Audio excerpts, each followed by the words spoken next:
Your teacher Surbhi Gupta from Vedantu and मेरी कक्षा में आपका स्वागत है। Welcome to today's session where we are going to be discussing the entire NCERT questions और इसी चैप्टर के जो बीच के क्वेश्चंस हैं हम उसको डिस्कस करने वाले हैं from the chapter people as a resource. उसके अलावा a surprise, I'm also going to do a quick mind map with you of this chapter just to understand कि इस चैप्टर के क्या क्या important points है so that ये chapter अच्छा है, easy है, but फिर भी थोड़ा confusing होता है कि क्या learn करना है क्या नहीं। तो hopefully after that mind map you will understand कि कौन से topics इसमें important है जो आपको समझने हैं और कौन से जो है आप उसको ignore कर सकते हो। Right, so let us without much delay start with the session. Now guys, before we start, a few quick announcements. First of all, as you guys know, Vedantu class 9 channel आपके लिए बना है क्योंकि क्लास 10 तो हम अच्छी तरह करते हैं पर क्लास 9 कहीं पीछे ना रह जाए, इसलिए आपके लिए एक नया चैनल खोला है। Make sure that you subscribe to our channel guys और सब बच्चों को यहाँ पर बुलाओ। एंड हम लोगों ने इस हफ्ते काफ़ी अच्छे और भारी टॉपिक्स किए, जैसे हमने Nazism and rise of Hitler को खत्म किया है। Make sure that you watch the 3 videos that have been posted on the channel. उसका एक 20 मिनट वीडियो भी अगले हफ्ते आएगा because for people who want to revise the chapter, जिन पे टाइम नहीं है आप उस वीडियो को भी देख सकते हो। That's gonna come next week. Any other video that you guys want, make sure कि आप कमेंट सेक्शन में मुझे जरूर बताओ। उसके अलावा जो बच्चे इस सेशन को एग्जाम से पहले देख रहे हैं या फिर रिवीजन के लिए देख रहे हैं, make sure that you watch this video at 1.25x या 1.5x सो दैट आपको सेशन स्लो ना लगे, सो दैट आपका रिवीजन जल्दी जल्दी हो जाए। उसके अलावा एक और चीज़ मुझे बोलनी थी, व्हाट वाज इट? हाँ, तो गाइज आज का जो सेशन है,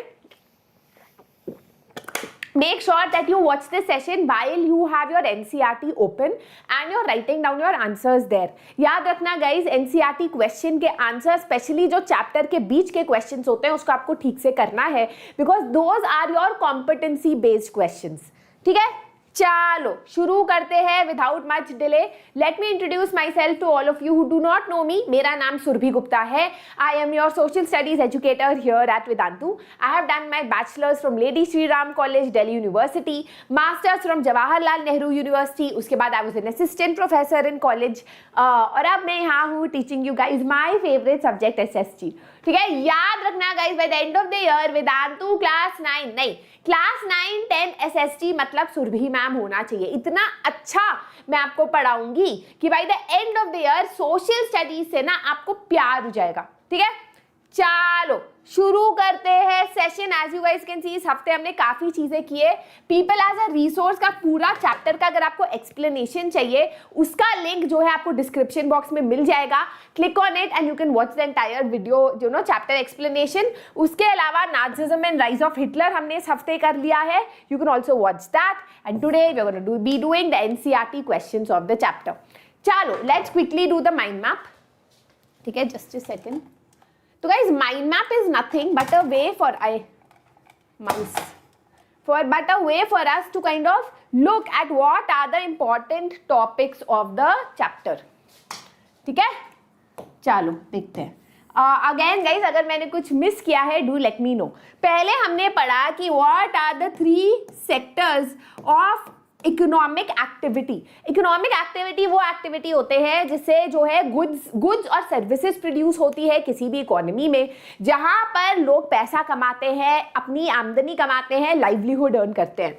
उस इकोनॉमिक एक्टिविटी को हम 3 सेक्टर्स में डिवाइड कर सकते हैं। जल्दी से चैट बॉक्स में बता दो। Primary sector, secondary sector, tertiary sector. Primary sector को हम एग्रीकल्चरल सेक्टर भी बोलते हैं क्योंकि यहाँ पर नेचुरल रिसोर्सेज को एक्सट्रैक्ट करना, नेचुरल रिसोर्सेज से काम करने से एसोसिएटेड चीज़ें होती है। सेकेंडरी सेक्टर को आप मैन्युफैक्चरिंग सेक्टर भी बोलते हो क्योंकि यहाँ पर गुड्स प्रोड्यूस होते हैं, लाइक रॉ मटेरियल को प्रोसेस करके फिनिश्ड प्रोडक्ट बनाया जाता है। टर्शियरी सेक्टर को सर्विस सेक्टर बोलते हो क्योंकि यहाँ पर गुड्स प्रोड्यूस नहीं होते बट सर्विसेज प्रोवाइड की जाती है, जैसे टीचिंग हो गया, ट्रांसपोर्टेशन हो गया, कुछ प्रोड्यूस नहीं हो रहा but it supports the primary and the secondary sector. ठीक है, फिर हमने ये भी पढ़ा कि किसी भी एक्टिविटी को you can divide it as market activity and non market activity.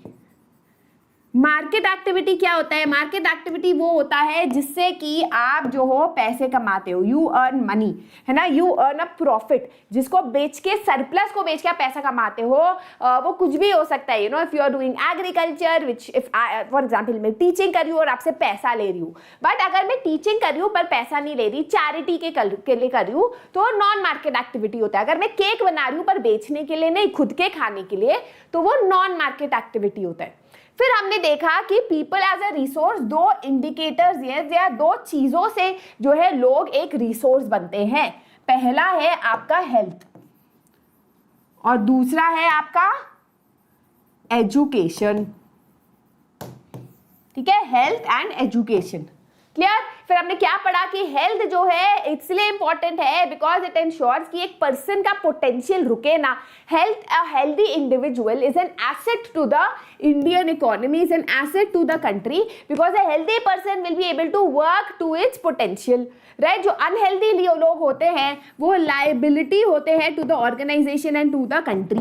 ठीक है, वो एक लाइबिलिटी होते हैं। नो गाइस, आई नो कि इसमें कुछ लोग कहेंगे कि कितना सैड और गलत तरीका है यार, बीमार खुद की मर्जी से थोड़ी ना है, बट गाइस यहाँ इकोनॉमिक टर्म्स में इसी तरीके से बात की जाती है। There is no emotion involve, it's just a economic term.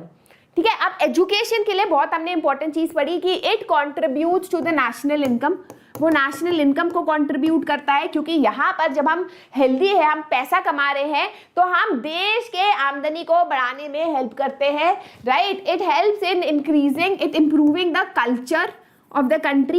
क्योंकि गाइस देखो, अगर आज मैं डॉक्टर हूँ, आप लॉयर हो, कोई और टीचर है, तो हम देश के इंटेलेक्चुअल कल्चर को इम्प्रूव करते हैं। उससे हम लोग जो कैपेबिलिटी है, जो लेबर क्वालिटी है ना, उसको भी इंप्रूव करें। We are also improving the labour quality, right. It increases the efficiency, efficiency increase करता है एंड क्वालिटी ऑफ गवर्नेंस। जितने अच्छे लोग होंगे उतना अच्छा जो है देश चलेगा। ठीक है, कुछ भी लिख सकते हो गाइस, यहाँ पर आप अपना दिमाग लगा के कोई भी पॉइंट लिख सकते हो, कल्चरल रिचनेस ये वो। ठीक है, फिर हमने जो आखिरी पॉइंट पढ़ा चैप्टर में वो पढ़ा था अबाउट अनएम्प्लॉयमेंट, जिसमें हमने पढ़ा अनएम्प्लॉयड लोग वो होते हैं जो काम करना जरूर चाहते हैं, उनके पास पढ़ाई लिखाई भी है, हेल्थ भी है, बट उनको नौकरी नहीं मिलती, दैट इज अनएम्प्लॉयमेंट। अब इसमें हमने 3 तरीके के अनएम्प्लॉयमेंट के बारे में पढ़ा था। सबसे पहले हम लोगों ने पढ़ा सीजनल अनएम्प्लॉयमेंट, डिस्गाइज्ड अनएम्प्लॉयमेंट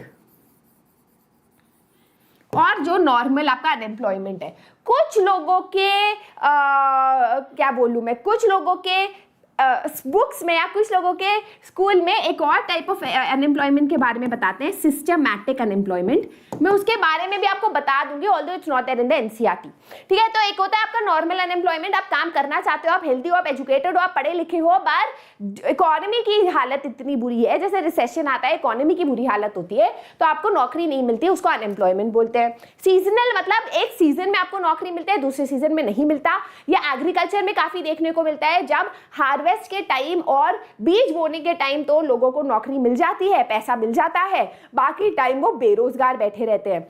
शहरों में भी आपको सीजनल अनएम्प्लॉयमेंट दिखता है, जहां पर दिवाली के टाइम तो पटाखों की फैक्ट्री आपको लेती है, बाकी टाइम जो है आपको नौकरी से निकाल देती है।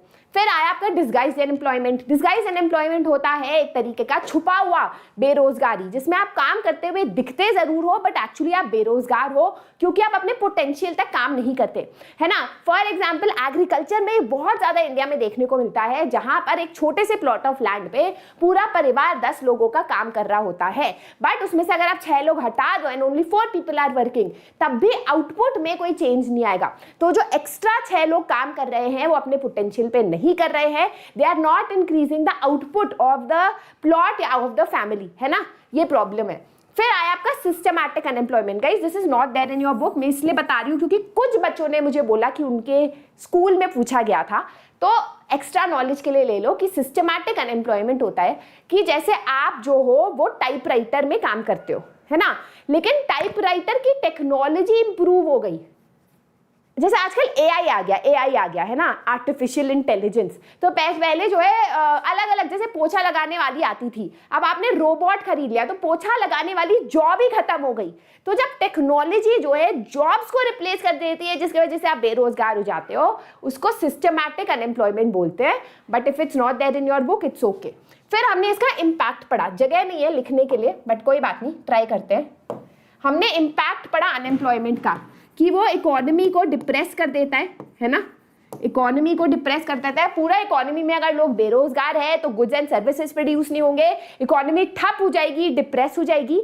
लॉस ऑफ मैन पावर होता है, जब लोग बेरोजगार बैठे होते हैं पर वो होशियार है, वो हेल्दी है, तो एक तरीके से वेस्ट हो रहा है ना हमारे देश का मैन पावर, राइट। तीसरा है कि it lead to an economic overload.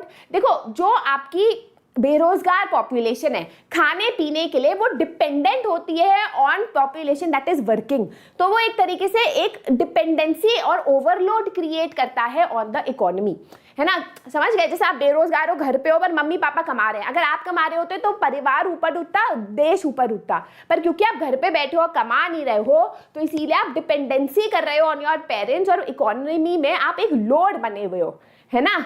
तो that is the problem and quality of life is also affected. ठीक है, तो ये है आपका the entire mind map of the chapter. I hope you like that. Video को थम्स अप दे देना, बताना चैट बॉक्स में अगर आपको ऐसे माइंड मैप्स, अलग सेशन चाहिए माइंड मैप्स के। ठीक है, चलो लेट्स मूव ऑन। एक second guys, let's move on to the, भाई कहां पर है, हाँ, let's move on to your in-text question. Make sure that you guys have your NCERT opened in front of you, है ना। पेज 17 पे doctor है, टीचर है, टेलर है, इन सबकी फोटो दिखाई गई है और पूछा गया है how are they an asset to the economy. तो गाइस, दो टर्म्स हमने पढ़ाए हैं आपको, है ना। पहला है एसेट और दूसरा है लायबिलिटी। एसेट होता है जो पॉजिटिव होता है, जो आपके किसी भी चीज में आपको हेल्प करता है, जोड़ता है, उसको एसेट बोलते हैं। जैसे मेरे जिंदगी में मेरा भाई मेरे लिए एक एसेट है, क्योंकि वो मेरा सपोर्ट करता है, उसकी इनकम और मेरी इनकम जोड़ के मेरे पापा मम्मी की मदद करती है। पर कुछ चीजें लायबिलिटीज होते हैं, जैसे अगर कोई इंसान बीमार है और काम नहीं कर रहा है या फिर नालायक है, तो वो एक लायबिलिटी है, वो अपने पूरे परिवार को नीचे डुबा देता है ना, स्पेशली जो इंसान पढ़ना नहीं चाहता, राइट। तो ये जो एसेट है, जो लोग है, वो how are they an asset to the economy. You can say that they are an asset to the economy, क्योंकि वो लोग जो है प्रोडक्टिव नॉलेज को इंक्रीज कर रहे हैं हमारे देश के। Human capital is a stack of skill and productive knowledge embodied in them. Please learn this line. Her answer में आपको ये लाइन लिखनी है। Human capital is a stack of skill and productive knowledge embodied in them. ठीक है, ये याद करना है आपको। तो अगर हम इन्वेस्टमेंट करते हैं in the and we have different human labour, जैसे टीचर हो गया, लेयर हो गया, तो एसेट होता है, और वो कैपेबिलिटी जो है नेशनल इनकम को इम्प्रूव करती है, कल्चरल रिचनेस को इम्प्रूव करती है। जो भी मैंने आपको पॉइंट्स बताए थे, आपको वो बोलना है। अब जब हम लोग ये सेशन चैप्टर कर रहे थे तो हमने स्टोरी ऑफ विलास और सकल पढ़ी थी। हमने पढ़ा था कि कैसे सकल को जो है पढ़ा लिखा के डिप्लोमा मिलता है, कैसे वो अपने परिवार की सिचुएशन इंप्रूव करता है, और वही विलास, क्योंकि उसके पापा बहुत छोटी उम्र में ही मर जाते हैं, तो विलास अपनी मम्मी की तरह मछुआरा बनता है। तो इसमें क्या डिफरेंस है? इसमें एक डिफरेंस आप ये देख सकते हो कि क्योंकि सकल को पढ़ाया लिखाया गया, तो इसीलिए उसने अपना फैमिली इनकम बढ़ाया, इसीलिए अब वो अपने मम्मी पापा की तरह एग्रीकल्चरल लेबरर नहीं है, एजुकेशन ने उसकी कैपेबिलिटी को बढ़ाया है, मल्टीप्लाई किया है। देखो, अगर आप एक पॉइंट पे, अगर आपका परिवार एक पॉइंट पे, सिर्फ एजुकेशन ही आपके परिवार को ऊपर ले जाएगा, और वो सिचुएशन थी सकल की। विलास बीमार रहा क्योंकि उसके पास पैसे नहीं हुआ करते थे डॉक्टर पे जाने के लिए, वो मछुआरा रहा, उसने एजुकेशन नहीं ली, इसलिए वो अपनी मम्मी की तरह एक एग्रीकल्चरल लेबरर रहा। Okay, all of that you can write. Study the graph and answer the following questions. चलो भाई, क्वेश्चन पढ़ते हैं। तो आपकी ग्राफ है, कौन सा ग्राफ है? Literacy rate in post independent India 1951 से 2018। Has the literacy rate of the population increase? हाँ भाई, दिख रहा है, लिटरेसी रेट तो इंक्रीज ही किया जा रहा है ना, बहुत बढ़िया। In which year has India has had the highest literacy rate? तो सबसे ज्यादा ग्राफ यहाँ दिख रहा है ना 2017 पे, तब हमारे यहाँ सबसे ज्यादा हाईएस्ट लिटरेसी रेट था। Why is literacy rate high in males and low in females? Why are women less educated than men? तो इसका आपको आराम से आंसर मिल जाएगा. इंडिया में हमारी एक पेट्रियार्कल सोसाइटी है, पितृसत्ता है. यहाँ पर ज़्यादा प्रेफरेंस मिलता है over boys going for an education rather than girls. लड़कियों को बोला जाता है घर पे रहो, घर के काम सीखो. लड़कियों को बहुत जल्दी अगर स्कूल में दाखिला दिलाया भी जाता है तो ड्रॉप आउट करने को बोल दिया जाता है, because you know the preference is that the boys should go and get educated. Boys, that is why I have more literacy rate in India. ठीक है? How would you calculate the literacy rate? Literacy rate कैसे होता है? Number of literate people in India divided by the population into 100. Literacy rate कैसे होता है? कितने literate लोग हैं divided by the population into 100. What is your projection about India's literacy rate? अगर 2018 में इतना ऊपर पहुंच गया 80% ऑलमोस्ट, तो हम सोच सकते हैं कि 2025 तक we should be close to 85-90% for sure. ठीक है? Alright, ये आंसर्स है, PDF में आपको दे दूंगी. Discuss this table in the classroom and answer the following questions. तो आपके यहाँ एक टेबल दी हुई है बुक में जिसमें आपको ईयर बताया है सिंस इंडिपेंडेंस, कैसे नंबर ऑफ कॉलेजेस इंक्रीज हुए, यूनिवर्सिटी, स्टूडेंट्स और टीचर्स. ठीक है, पूछा गया है is the increase in the number of college adequate to the increasing number of students. चलो देखते हैं. नंबर ऑफ कॉलेज जो है 750 से 44,000 में हुए है ना, तो 1000 से 40,000 भी अगर मान लो तो 40 टाइम्स इंक्रीज हुआ है. और नंबर ऑफ स्टूडेंट्स देखते हैं, पहले 2 लाख थे, अब 40 लाख है. तो 2 लाख से 40 लाख में कितना आपको डिफरेंस दिखाई देता है? हाय राम, 20 टाइम्स नहीं, कुछ गलत किया मैंने. 40 टाइम्स नहीं हुआ, ये 40 टाइम्स नहीं हुआ, सॉरी. 7 5 35, 7 6 42, 6 टाइम्स इंक्रीज हुआ है. 700 से 40,000 जो है 6 टाइम इंक्रीज है. पर 2 लाख से 40 लाख है ना, 2 लाख से 40 लाख का इंक्रीज कितना है? That is 20 times. तो स्टूडेंट्स जो है काफी ज्यादा तेजी से इंक्रीज हुए हैं, बट कॉलेज इतनी तेजी से इंडिया में इंक्रीज नहीं हुए हैं. Do you think we should have more number of universities? Yes. So that more number of students have a chance to study, we should have more number of colleges and universities. What is the increase noticed among teachers in the year 2015-16? तो ये increase पूछा गया है, तो पता नहीं maths क्यों करा रहे हैं हमसे, बट चलो कर लेते हैं. तो 2015-16 में टीचर्स थे 14,38,000. तो आपको कुछ नहीं करना है इसमें, अगर आपको मैथ्स आती है तो यहाँ को 14 लाख भाई 14,38,000 माइनस जो पहले था 12,61,350 है ना, अराउंड 2 लाख का आपको डिफरेंस यहाँ दिखाई दे रहा है. Alright, What is your idea about future college and universities? तो आप बोल सकते हो कि so that more and more people are able to study, हमें इंक्रीज करना चाहिए कॉलेज और यूनिवर्सिटीज, और हमें इंश्योर करना चाहिए जो स्किल्स यहाँ पर प्रोवाइड हो they are helping students in getting job in the market. देखो कॉलेज होने का इट्स नॉट इनफ. आज मैं भी अपना कोई कॉलेज खोल लूँ पर पढ़ाओ आपको कूड़ा तो आपको जॉब नहीं मिलेगी, तो आपका पढ़ने लिखने का फायदा क्या है? तो IT सेक्टर में कोर्सेज खुलने चाहिए, डिस्टेंस लर्निंग जिससे घर पे बैठ के लोग पढ़ सके, है ना. All of those things needs to be started. Formal and informal का कन्वर्जेंस होना चाहिए, ये याद कर लो, ये थोड़ा और टेक्निकल है. ठीक है, रूरल एरियाज में भी सेटअप होना चाहिए कॉलेज और universities. Alright, so we have, अच्छा गाइस ये ना ये क्वेश्चन थोड़ा कंफ्यूजिंग है, मैं आपको बता देती हूँ क्यों. क्वेश्चन है what is the percentage increase in dispensaries from 1951 to 2020. पर आपकी जो बुक है उसमें जो डेटा है वो 2014 से 2019 है. तो उसमें दो चीज़ें हो सकती है. हो सकता है कि जो आपकी लेटेस्ट NCERT है उसमें टेबल तो चेंज कर दी according to latest information, but जो क्वेश्चन है उसको नहीं बदला. तो क्वेश्चन आप ऐसे बदल लो और देख लो कि डिस्पेंसरीज कैसे चेंज हुई है फ्रॉम 2014 टू 2019. पहले 29,715 हुआ करते थे, अब 31,000, अराउंड 2,000 एक्स्ट्रा हुए हैं with in a span of 5-6 years. ठीक है, what is the percentage increase in doctors and nursing personal? तो आपको दिख रहा है कि डॉक्टर्स 36,000 थे, अब जो है 2019 में रजिस्टर्ड जो है वो 29,799 है. राइट, तो यहाँ पर हम देखते हैं कि it has decreased, right, but nursing personal जो है वो इंक्रीज किया है. यहाँ पहले 2 लाख थे और इस 2020 में 12 लाख है. ठीक है, that has increased. All right, चलो, do you think that increase in number of doctors and nurses is adequate in India? Obviously नहीं। पॉपुलेशन बहुत ज्यादा बढ़ गई है, अगर हम देखें पिछले 5-6 साल में, तो इक्विवेलेंट इंक्रीज होना चाहिए इन the number of doctors and nursing personal also. What other facilities would you like to provide in the hospital? Hospital hygienic होना चाहिए, हॉस्पिटल लो कॉस्ट होना चाहिए, से ज़्यादा लोगों को हेल्थ केयर पे एक्सेस हो। Guys, economics is all about common sense, ठीक है? अगर आपको नहीं आ रहा ना आंसर, कॉमन सेंस की चीज़ें लिख दो, you will get your answer, you will get your points, ठीक है? चलो, अब हम एनसीईआरटी सॉल्यूशंस पे चलते हैं। What do you understand by people as a resource? तो गाइज इसमें मैंने बोला एक लाइन तो आपको याद करनी है, आपको बोलना है कि people as a resource is a way of talking about the country's working population in terms of their existing productive skills and abilities। जब आप किसी भी देश के वर्किंग पॉपुलेशन के बारे में बात करते हो कि उनकी एजुकेशन कैपेबिलिटी क्या है, स्किल क्या है, you are talking about people as a संसाधन, as a resource. People as a resource जो है, they should be an asset to the economy, उनको ऐड करना चाहिए हमारी इकोनॉमी में, rather than be a liability. Population तब बनता है human capital when they have been given adequate skill, training and they are healthy so that they can reach to their highest potential, है ना? आप ये भी बोल सकते हैं ह्यूमन कैपिटल, ये लाइन याद कर लो, is a stock of skill and productive knowledge embodied in them. How is human resource different from resources like land and physical capital?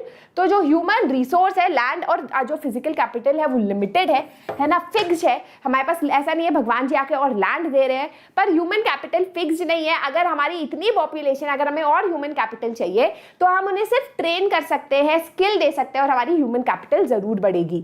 human resources के बिना बाकी सारे जो resources हैं उनको कोई फायदा नहीं है। land in itself has no use. Land becomes a resource when human capital is put to use, है ना? जब तक हम लैंड को यूज नहीं करेंगे वो संसाधन नहीं बनेगा, वो सिर्फ एक बैरन लैंड, एक बेकार लैंड पड़ा रहेगा, right? And human resource use कर सकती है to make more use of land and physical capital, but land और फिजिकल कैपिटल खुद यूजफुल नहीं हो सकते, as I told you.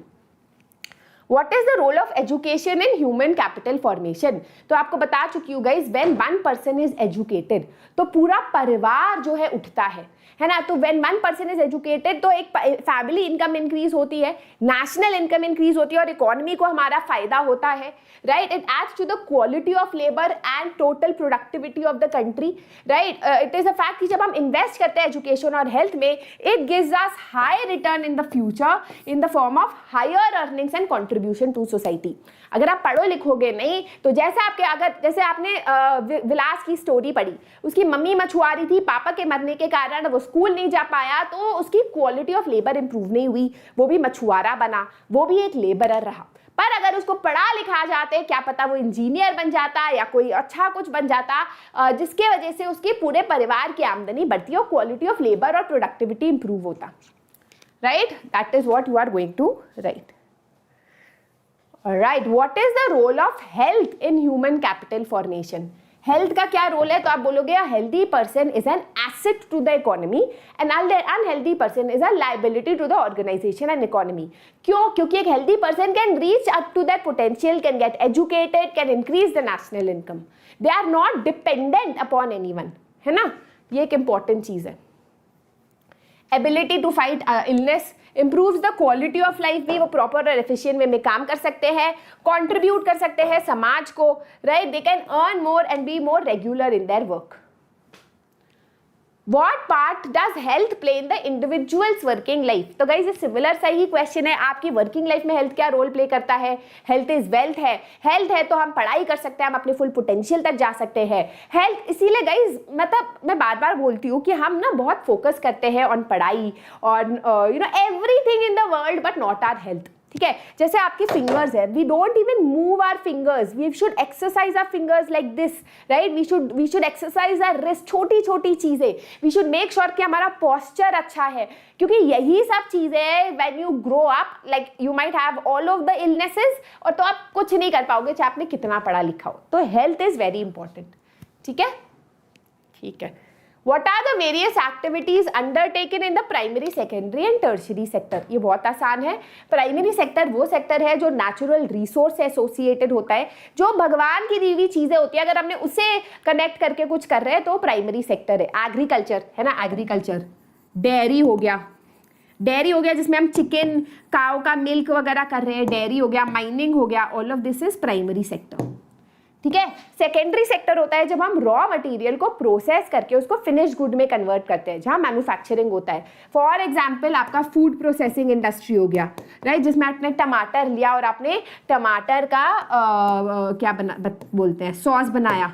Food processing industry, basket making, कुछ भी बोल दो, या फिर iron industry, iron and steel industry. Tertiary sector हो गया सर्विस सेक्टर, जहां पर कुछ प्रोड्यूस नहीं हो रहा, जहां सर्विसेज प्रोवाइड हो रही है। ये सपोर्ट करता है प्राइमरी और सेकेंडरी सेक्टर को। जैसे कि फार्मर ने टमाटर उगाए, लेकिन टमाटर को फैक्ट्री तक कौन ले जाएगा? जैसे एंजल्स थोड़ी ना आएंगे ले जाने के लिए टमाटर, बोलेगा भाई मैं खुद ही चला जाता हूँ, मेरा तो यहाँ कोई ध्यान नहीं रख रहा है, ऐसा तो होगा नहीं, है ना। तो ट्रांसपोर्टेशन उसका हेल्प करेगा। वैसे ही फैक्ट्री में जब केचप बन जाता है तो आपको कैसे पता चलेगा कि इसी फैक्ट्री का हमें केचप खाना है? एडवर्टाइजमेंट से, विच इसमें कुछ प्रोड्यूस नहीं हो रहा, सर्विस प्रोवाइड की जा रही है। ठीक है, alright. What is the difference between economic and non-economic activities? तो guys, economic and non-economic activities और मार्केट और नॉन मार्केट एक्टिविटीज एक ही चीज होते हैं, कंफ्यूज मत होना। तो इकोनॉमिक एक्टिविटीज होते हैं जो प्रॉफिट के लिए किया जाता है, नॉन मार्केट होती है जो सेल्फ कंजम्पशन के लिए किया जाता है। ठीक है, जिसमें कुछ प्रॉफिट नहीं होता, या फिर चैरिटी के लिए आप लोग करते हो फ्री में। क्लियर? ठीक है। फॉर एग्जाम्पल आप बोल भी सकते हो कि यहाँ पर अच्छा, वन मोर थिंग, जो मार्केट इकोनॉमी है वहाँ गुड्स और सर्विसेज प्रोड्यूस हो रहे हैं, वहाँ वेल्थ और एसेट वो हो रहा है। नॉन इकोनॉमिक एक्टिविटी आप खुद के सेटिस्फैक्शन और खुशी के लिए करते हो। यहाँ पर आप जो यूज कर रहे हो पैसा, उसको मॉनेटरी टर्म्स में देखा जाता है। नॉन इकोनॉमिक एक्टिविटी में मनी को हम मेजर नहीं करते। अगर आज मैंने भगवान जी को 2000 रुपए चढ़ाए तो इकोनॉमी में ऐड नहीं होंगे कि हाँ यहाँ पर 2000 रुपए दिए, पर वही 2000 रुपए अगर मैं शॉप में देती हूँ भगवान जी के कपड़े खरीदने के लिए, तो शॉप वाले का प्रॉफिट हो रहा है, and that is a part of the economic activity. Clear? समझ आ रहा है? यो बोल दो चैट बॉक्स में। Why are women employed in low paid work? तो वेरी गुड क्वेश्चन। सबसे पहले एक है कि because most women are illiterate, है ना, most women have less skill and education, इसलिए उनको लो पेड वर्क दिया जाता है। क्यों वो है लेस एजुकेटेड? क्योंकि हमारी एक पेट्रियार्कल सोसाइटी है, हमारे यहाँ वुमेन को, औरतों को पढ़ाई के लिए बहुत कम भेजा जाता है, हायर एजुकेशन के लिए। So women are paid less when they enter the labour market. Their earning जो है is determined on their education and skill. Majority women के पास लो स्किल है, लो एजुकेशन है, because they are not sent to school, and इसीलिए उनके पास job security भी नहीं होती। बहुत कम लीगल प्रोटेक्शन भी होता है, कोई लीगल प्रोटेक्शन होता ही नहीं, क्योंकि most of the women work in the unorganised sector. ये भी पढ़ा था हमने चैप्टर में कि सेक्टर जो है अनऑर्गेनाइज में वो काम करती है, जहां पर कोई गवर्नमेंट रेगुलेशन नहीं होता, जहां परमानेंट जॉब नहीं होती, जहां जॉब सिक्योरिटी नहीं होती, तो उनकी काफी बुरी सिचुएशन होती है। How will you explain the term unemployment? अब अगर ये 2 मार्कर या 1 मार्कर है तो आप सीधा सिर्फ इतना ही बोलोगे कि people who want to work, who have the skill and education but they are not able to find work in the economy, वो अनएम्प्लॉयमेंट होता है। बट यही क्वेश्चन अगर 4 मार्कर, 5 मार्कर या 3 मार्कर की तरह है तो आप बोलोगे that there are different kinds of unemployment, seasonal के बारे में और डिस्गाइज्ड अनएम्प्लॉयमेंट के बारे में। Clear? What is the difference between disguised and seasonal unemployment? जल्दी से बता दो। Disguised, seasonal. ठीक है, डिस्गाइज्ड अनएम्प्लॉयमेंट होता है when we have more people working less than their potential. जब अपने पोटेंशियल से कम जो है वर्क करते हैं लोग, उसको आप डिस्गाइज्ड अनएम्प्लॉयमेंट बोलते हो। Where people appear to be working but the output is not changed, कैसे भी लिख लो। सीजनल है when people get employment for a season and बाकी टाइम जो है वो अनएम्प्लॉयड रहते हैं। आपको लिखना पड़ेगा, मैं लिख नहीं रही। मोस्टली हम एग्रीकल्चर में देखते हैं डिस्गाइज्ड अनएम्प्लॉयमेंट। सीजनल एम्प्लॉयमेंट आप रूरल एरियाज में भी देखते हो और अर्बन एरियाज में भी देखते हो। Right, let's see if I missed any point. A condition in which marginal labour productivity is nil. I would say कि आप बुक से उठाओ डेफिनेशन। यहाँ पर सीजनल में आपको सीजन के हिसाब से मिलता है, दोनों एग्रीकल्चरल इंडस्ट्री में देखते हैं, पर सीजनल एम्प्लॉयमेंट आपको अर्बन एरियाज में भी मिलता है। Why is educated and employed a peculiar problem of India? भैया हमारे यहाँ ना एक अनोखी प्रॉब्लम है कॉल्ड द एजुकेटेड अनएम्प्लॉयड, क्योंकि इंडिया में बहुत सारे ऐसे लोग हैं जो एजुकेटेड है, जो कॉलेज गए हुए हैं, बट फिर भी उनको नौकरी नहीं मिल रही। दैट इज बिकॉज हमारे यहाँ जो स्किल्स हैं लोगों के पास, है ना, उनके उसके लिए we do not have jobs, या फिर jobs in the market scarce है, और जो मार्केट में स्किल्स की ज़रूरत है, जिन स्किल्स की ज़रूरत है उसके हिसाब से लोग नहीं अवेलेबल है। So we have a huge population, और काफ़ी ज़्यादा ये पॉपुलेशन और स्कूल और कॉलेज से ग्रेजुएट होते हैं, बट एम्प्लॉयमेंट जनरेशन जो है हमारे यहाँ इस तरीके, पता है क्या प्रॉब्लम है, कॉलेज जो पढ़ा रही है ना बेकार की बिल्कुल गोबर चीज़ पढ़ा रही है, बस पैसे कमाने के लिए खुल गए हमारे देश में, कोई रेगुलेशन नहीं है सरकार की, तो ये बच्चे पढ़ते हैं, पैसा खर्च करते हैं और उनको नौकरी नहीं मिलती, क्योंकि जो आपकी कंपनीज है वो इंटरव्यू लेते हैं तो उन्हें लगता है इस बच्चे को तो कुछ आता ही नहीं है, राइट। तो हमारे यहाँ प्रॉब्लम है जहाँ पर पोस्ट ग्रेजुएट बच्चे जो है वो क्लरिकल जॉब्स के लिए अप्लाई करते हैं because of lack of opportunity, right. हमारे यहाँ जो है नंबर ऑफ एजुकेटेड पीपल आ तो रहे हैं पर जॉब्स इतनी क्रिएट नहीं हो रही और स्किल्स मैच नहीं हो रहे, right. All of those are your answers. In which field do you think India can build the maximum employment opportunity? Very good. हमारे यहाँ देखो most 60% of our population is still engaged in agriculture. So to convert that population into an asset is our biggest challenge. क्योंकि उसमें जो population है वो disguised unemployment की problem से गुजर रहे हैं, कि अंदर बिल्कुल खराब हो रहे हैं। तो हमारा we can do something like हम ensure कर सकते हैं कि वो जो population है वो secondary और tertiary sector में जाए, एग्रो बेस्ड इंडस्ट्रीज पे हम लोग इन्वेस्ट करें, जिससे उन बच्चों को एग्रीकल्चर बेस्ड इंडस्ट्री में नौकरी मिले। हम इन्वेस्ट कर सकते हैं एग्रीकल्चर इटसेल्फ में, जिससे प्रोडक्टिविटी बढ़े एंड पूरे एग्रीकल्चर सेक्टर का इनकम बढ़े। Can you suggest some measures in the education system to mitigate the problem of educated unemployed? अब गाइस ये बुक में नहीं है, आपको दिमाग लगाना है। तो सबसे पहले वी कैन एंश्योर कि the students are given skills that are in demand in the market, है ना। हमें इंश्योर करना है चाहिए कि जो स्किल्स बच्चों को मिल रहे हैं कॉलेज में वो वही स्किल्स है जो मार्केट में डिमांड है। अगर आप कुछ और ही पढ़ा के बैठे हो बच्चा क्या करेगा उसका, है ना। तो डिमांड होना चाहिए मार्केट में। Vocational education should be encourage. Vocational मतलब स्किल बेस्ड एजुकेशन, जिससे बच्चों को तुरंत नौकरी मिले और ट्रेन हो वो काम के लिए। आईटी यूज होना चाहिए इन एजुकेशन। पुराने तरीके से पढ़ाना लिखाना ये सही नहीं है। दुनिया बदल गई है, एजुकेशन को बदलने का टाइम आ गया है। जॉब ओरिएंटेड होना चाहिए। हमें इंश्योर करना चाहिए कि टर्शियरी सेक्टर में सरकार को इंश्योर करना चाहिए कि ज़्यादा जॉब्स हो, सेकेंडरी सेक्टर में ज़्यादा जॉब्स क्रिएट हो, so that people are able to find jobs after education. ठीक है guys, I hope it's clear. मजा आ रहा है। आई नो ये चैप्टर काफी आंसर्स काफी लंबे हैं। Can you imagine some village which initially had no job opportunities but later came up with many? अब ये क्वेश्चन जो है आपके जो इसी चैप्टर के आखिरी में जो एक पैसेज दे रखा है उससे रिलेटेड है, the story of a village. तो आप बोल सकते हो कि हाँ, जैसे कि आप एग्जाम्पल तो कि इन अ विलेज, ठीक है, in a village agriculture was a main occupation. One child of two agricultural laborers went to the agricultural school in the city. ठीक है, he came back and was able to apply his education to increase productivity. मतलब वो school गया, agricultural school से वापस आया तो अपने लैंड को अपने नॉलेज से यूज करके उसने उसकी प्रोडक्टिविटी बढ़ाई।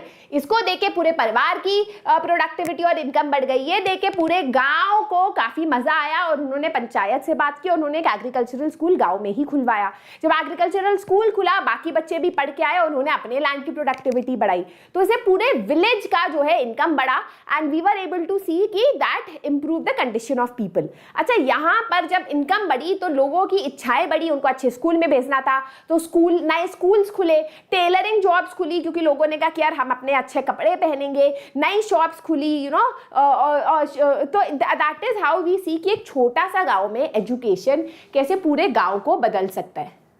इलेक्ट्रिसिटी आई, है ना। कभी कभी क्या होता है कि इलेक्ट्रिसिटी के आने से लोग अपने ट्यूबवेल्स लगा लेते हैं, लोग और ज़्यादा अपनी प्रोडक्टिविटी बढ़ा सकते हैं। कुछ लोग जो है छोटे से गांव में अपना खुद का छोटा सा मिल खोल सकते हैं, जैसे दाल का मिल हो गया, स्मॉल स्केल इंडस्ट्री हो गया, उसे एम्प्लॉयमेंट भी लोगों को मिलेगा और आमदनी भी बढ़ेगी गाँव की, है ना। स्कूल एस्टैब्लिश हो सकता है जिससे ज़्यादा से ज़्यादा बच्चे पढ़े लिख ले। क्लियर? कैसे भी लिख सकते हो आप उस आंसर को। Which capital would you consider the best? Land, labour, physical capital या ह्यूमन कैपिटल? आई थिंक ये बहुत ईजी है. इसका आंसर है human capital. And why? Because land, labour और फिजिकल कैपिटल लिमिटेड है. अपने आप में पैसा कुछ नहीं कर सकता, चल के बोलेगा मैं आयरन की कढ़ाई बनाऊं. नहीं, it is human capital that actually brings together land, labour and physical capital, जिससे ज्यादा प्रोडक्शन हो, जिससे कि जो वो आपका आउटपुट जो है इंप्रूव करे. ठीक है. It's the only human resource that utilises other resources which cannot become beneficial on their own. खुद में वो कुछ नहीं कर सकते. Alright, so guys, those were all the NCERT questions of the chapter. ठीक है. आई होप आपको सेशन में मजा आया. एंड होमवर्क क्वेश्चन पे चलते हैं. ठीक है. Let's move on and then I tell you something interesting. Which of the following factor is not considered a component of human resource development? Education and skill development, health and well-being, social and cultural factors, availability of financial resources. What is the role of education in human resource development? It enhances productivity and innovation, it depletes natural resource, it increases unemployment rate, या it hinders economic growth. Which of the following is an example of human-made capital? Interesting question है ये. Alright, so guys, those are the homework questions. आज का PDF मैं Telegram channel पे डाल दूंगी. नहीं डालती हूँ तो कमेंट सेक्शन में याद दिला देना. I will put it. And that is it. You can follow me on my Insta surabhi_nerdalert. हम लोग अगले हफ्ते से next week you're gonna start with a new chapter called electoral politics, civics का Nazism and rise of Hitler का 20-minute video भी आएगा. Anything else? Let me know in the comment section, guys. This is your master teacher Surabhi signing out. Bye bye.